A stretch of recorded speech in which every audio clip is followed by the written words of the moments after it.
If you have ever applied for scholarships and you didn't get scholarships, you might have some of the mistakes you have done. So in today's topic, I'm going to share with you 5 important mistakes many applicants do, and these mistakes cost them not to get scholarships. It will be a very straightforward video pointing out only 5 mistakes where most candidates do when they are applying for scholarships. And I'm talking by scholarships, I'm talking about 100% scholarships, tuition and fees paid, as well as a stipend, which will cover the cost of living, whether it's housing, food, and a few other things. Why some people don't get scholarships? What mistakes do they do? So, 5 mistakes. That's all. You can either have 1 mistake, 2 mistakes out of these 5, all 5, you might have those one. Welcome to the EBM Scholars Show, and I'm Ernest Boniface Makulilo, EBM myself, talking to you from my home office in Belton, Missouri, United States of America. So, for those who do not know, I can call myself expert in this topic about scholarships. I got 2 scholarships, or 3 in particular. I can simply say the first one was Fulbright scholarship to come in the United States in the year 2008 to become a Fulbright scholar and teach Swahili language and African culture at Marshall University for 1 academic year.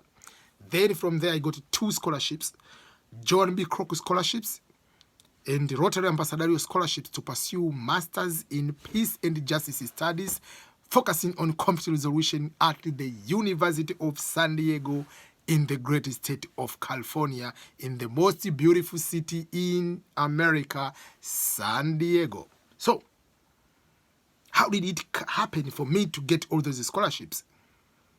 What mistakes did I avoid? And while the same mistakes people are making, and they cost them largely not to get scholarships. So, mistake number 1 is about focusing. What kind of major do you want to pursue? And here I'm talking about the perspective you are having. Are you having a broader perspective or a narrow perspective? By broader perspective, I mean you are open-minded to pursue large number of programs basing from your bachelor degree or basing from your master's degree. For instance, for me, I studied bachelor degree in political science. By studying bachelor degree of political science, I'm open and I can compete. I'm eligible to apply many programs in that related field. I can pursue masters in political science. I can pursue masters in public policy. I can pursue masters in international relations. I can pursue masters in peace studies, conflict resolution. I can do master's degree in community development. I can do masters in human rights. I can do masters in democracy and elections. I can do master's degree in public administration. So I have so many areas I can be able to concentrate. So that is a broader perspective. By having the broader perspective, what is the advantage is you are having a bigger chance. You are having many opportunities to apply. You can have so many universities. You can have so many programs. You can have so many scholarships to choose from. You can apply University of San Diego, conflict resolution. You can apply Notre Dame, conflict resolution. You can apply George Mason, maybe this one. You can apply another one, public administration. Another one, rural development. Another one, human rights. So you can apply so many programs. And by contrast, is to be having a narrow perspective. It is good sometimes to have focused, to know what you are going to do. So if, let's say, you studied a bachelor degree in mathematics, and you are dreaming, okay, I want to do master's degree in algebra. So meaning, if there is university providing scholarships in mathematics general, or specific on probability, or whatever, I don't know, specialization, you are not going to apply because that's not your field. So you'll end up having maybe 1-2 universities to apply. And I already told people, when you are going to apply for university, you have to apply many universities. So broader perspective is to be open-minded to apply many programs. By many programs, availability of being open-minded to take many programs, meaning you can have more schools, more scholarships to apply from. But if you are narrowed, you are too specific, like, oh, for me, I study political science, my bachelor, I must do masters in human rights. The question is, how many universities in this world have degree program for masters in human rights? And out of those universities, how many provide scholarships? And out of those scholarships, which one cover full scholarships for international students from developing countries? So you end up like having few universities, University of Tromsø, University of whatever, and a few other universities, they might have those one. But if you are open to many programs, you can open to many programs. So that is the mistake number one. People are, can I get my master's or PhD in microbiology on this particular item? Yeah, you can, but how many universities do they provide from that specific degree program? So don't be too picky. You cannot be too picky, choosy, because you are not the one paying the money.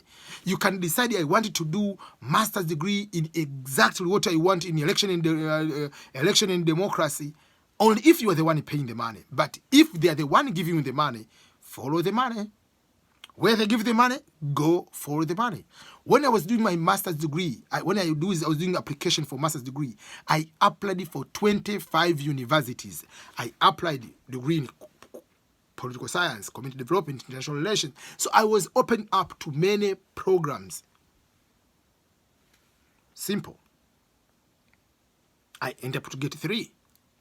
So that is mistake number one.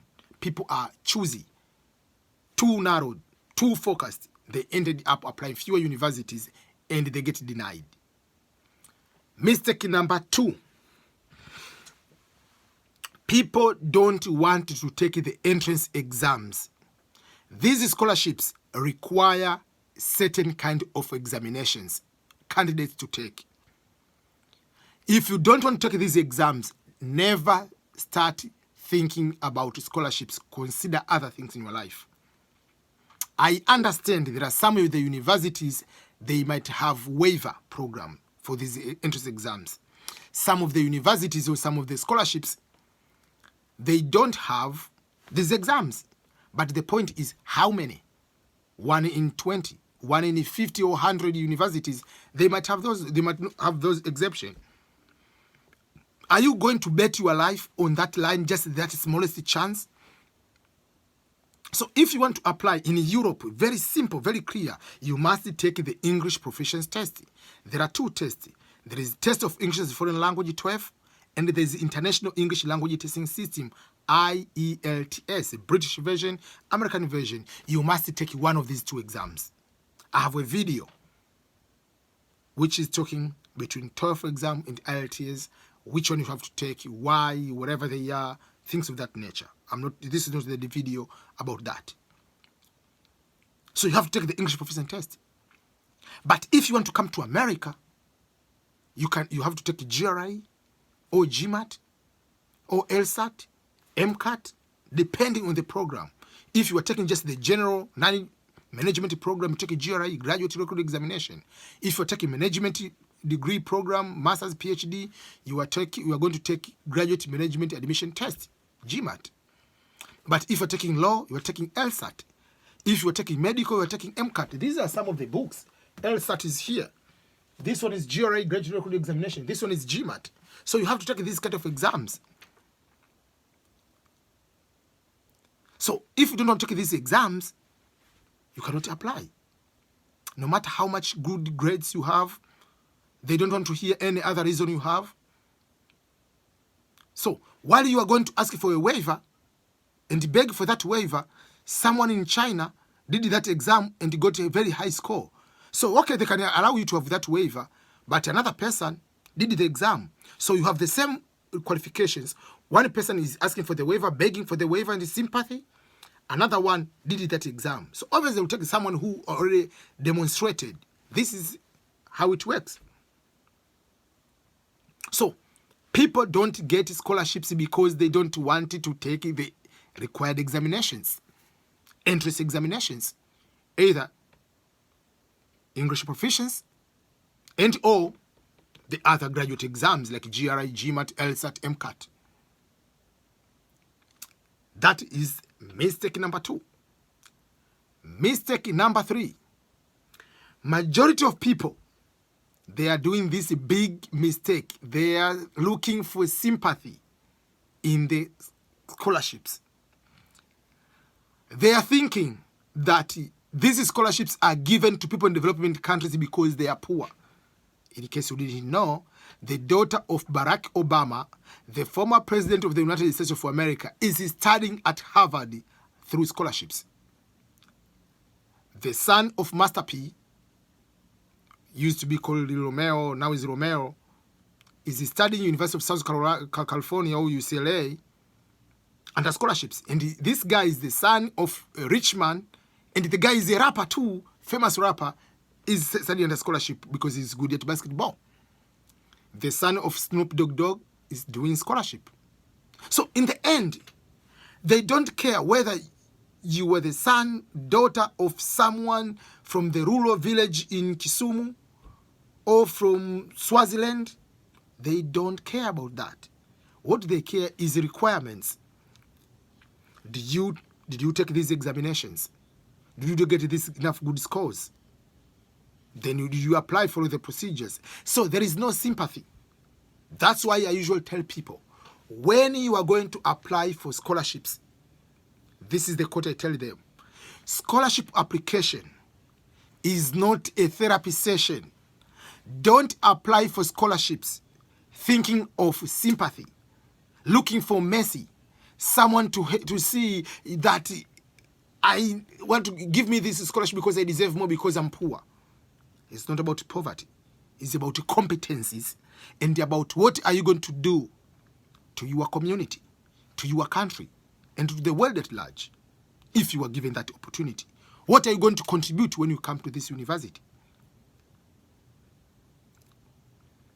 People don't like to hear about your sad stories, about your poverty, background story. There will be no. So don't look for the sympathy. Make sure you are going to be a competitive. Just all the time, compete to the highest level. And this is beauty of capitalism, is competition. So don't start, I'm the number 10 of being born. I was walking 10 miles going to school. I'm orphan because someone wrote to me, I'm orphan, but the guy is 44 years old. He has a wife and 3 kids. And he's someone working in the government or whatever. Are you kidding me? You are married, you are 44, and you tell me you are orphan? Orphan ends at the age of 17. You are 18, you are already adult. Just go and find the life over there. So those are the things people like, you are thinking someone will think about. I don't care if you are 40 years old and you don't have parents. People care. What kind of GPA do you have? Did you take the English proficiency test? What is your score? Did you take a GRE? What is your score? Why do you want this scholarship? It's not because you are poor. What are you going to contribute to this particular world? Your community. What are you going to change? So don't look for sympathy. Don't start to write on your resume about I was maybe whatever, all those sad stories you are putting in your resume in the statement of purpose. No. So that is another mistake people are talking about. They do not know scholarships, even if you were a son of a president, as long as you deserve, as long as you show in your resume and they need you in the statement of purpose, they're going to give to you. Mistake number 4. People do not know the timeline of applications. So someone is just waking up in the morning, oh, I want to apply for scholarships. Yes, and you just wake up with that is just in March. And you want to apply in March, you want to go to study in March? No. Scholarships, most of the scholarships, you are going to start in the semester which starts in August or September, which we call fall semester in the US or autumn semester in Europe. That is the semester which is the new academic year where majority of people are going to be given scholarships. Summer, winter, or call it spring semester. Those are semester you can start in January, March, wherever with some of the countries, but in around June for summer. Most of those ones, they don't provide full scholarships, especially for international students. It's in the middle of academic year. Majority of people, they haven't graduated. So people do not know. And for instance, this today, we are talking about, this is November 2019. So if you are applying today, applications start in August to December of the year. You are applying to study in the next academic year, the next following year. So for instance, now it is November. If you apply now, before deadline in December, you are applying to go to study in August 2020. So that's why I tell people, if you apply many universities, because if you apply 2 universities or 3 universities, you don't get in, so you have wasted almost 18 months, whatever month it is, then you are waiting 2020 to apply to go to another August 2021. So you are going to waste over 24 to 30 months waiting for another entrance. But why can't you just put 20 universities applications to be having guarantee at least 1 or 2 to get? So people, you need to know the timeline. When you need to apply, when you need to take the English proficiency test, when you need to make sure that you are getting the admission, when you do need to go for the visa, you need to know the timeline, especially for international students. And the last mistake, people do not know between admissions and scholarships, which is start first, admissions or scholarships.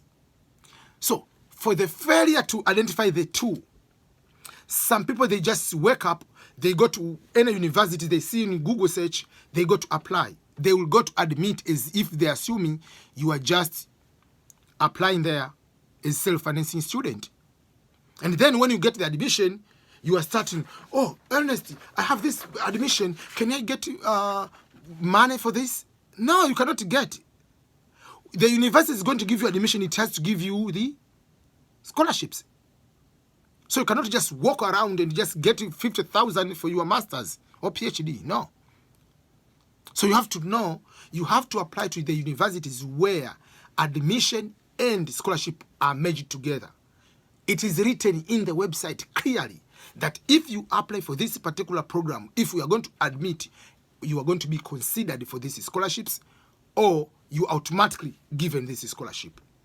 Just like how I talked about a full funded program on this particular one, is a guarantee you are going to get this one. So don't just apply to any university and just walk around with the admission to get the money, because each university is having their own budget.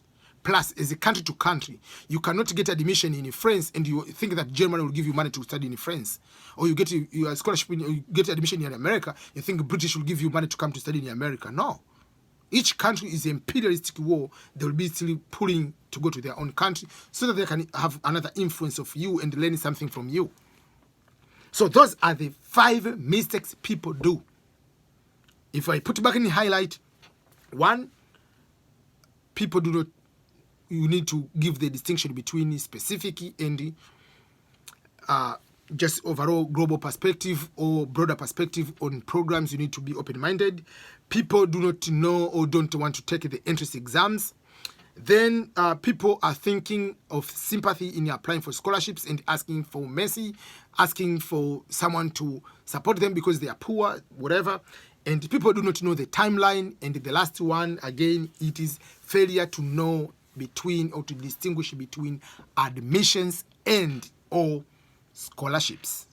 So those are the 5 mistakes. So some people, they do all of them. Some people, they do 1. Some people, they do 2. But any of those mistakes will cost you a lot not to be given scholarships. So have you ever looked for scholarships? Give me the answer. If yes, did you get it? If you didn't get it, why? Is any of these mistakes? Did you do 1 of these mistakes? Did you do 2 of these mistakes? Did you do all the 5 mistakes? So share your experience. And if you got the scholarships, what was your strategy to get the scholarship? Please share so that others can benefit from your expertise, from your knowledge. The best way of helping this world is to share your experience. Whether you succeeded or you didn't succeed, others people can learn from us. I'm successful, got scholarships. That's why I'm sharing this information. If I didn't get, I could share the mistakes I did. So thank you everyone and all the best. Remember to subscribe to my channel here and watch these videos in the playlist. Okay, goodbye.